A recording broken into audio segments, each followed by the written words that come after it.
uncertainty and the risk of federal funding cuts, a Maine nonprofit is still committed to ending homelessness for all veterans in the state. For 15 years, Volunteers of America Northern New England has provided transitional housing, mental health services, and support to hundreds of Mainers who have served our country. And with the need for stable housing on the rise, the public's help is needed to help veterans rebuild their lives. News Center Maine's Vivian Lee has more from Chelsea. Ernie Gagnon served as a combat engineer in the Army during the Vietnam War. After returning to Maine, he faced addiction and PTSD.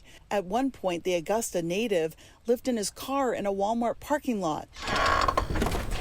That was when he found what would become his forever home. Just my own place. Better than living in,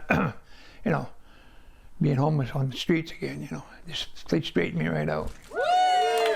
Gagnon was among the first 21 homeless veterans to move into Cabin in the Woods.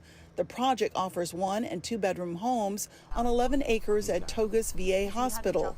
It gives veterans and their families a permanent place to live and is run by Volunteers of America, Northern New England. I was homeless. I had lost my house. I had lost about everything. Arthur Dickinson served on a Navy destroyer during the first Gulf War. After his divorce, he says his life fell apart. He moved from a homeless shelter in Augusta to his own place in the project. Now he works a maintenance job at Togus. Just by knowing how many homeless people that there are, homeless veterans that there are, is very important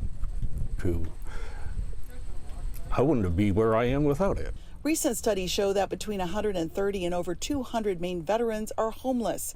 Since 2010, the nonprofit has helped more than 1,500 veterans in both Maine and New Hampshire with housing, mental health services, and other support. The nonprofit operates an 8-bedroom Veterans Career House in Biddeford and the 10-unit Hewitt House in Saco.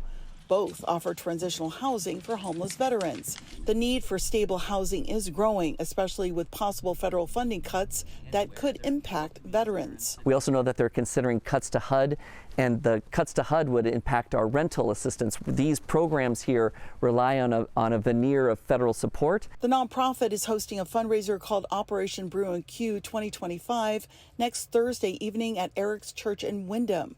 Donations are needed to help continue their mission to end veteran homelessness in Maine. Gagnon holds back tears as he talks about the support he has received from fellow veterans and the nonprofit. Everybody gets along.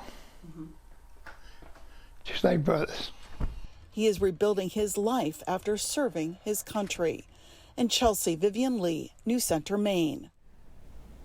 As Vivian mentioned, the Operation Brew and Q 2025 fundraiser to benefit Volunteers of America Northern New England. It runs from 6 to 9 Thursday. Eric's Church in Windham is the place for that.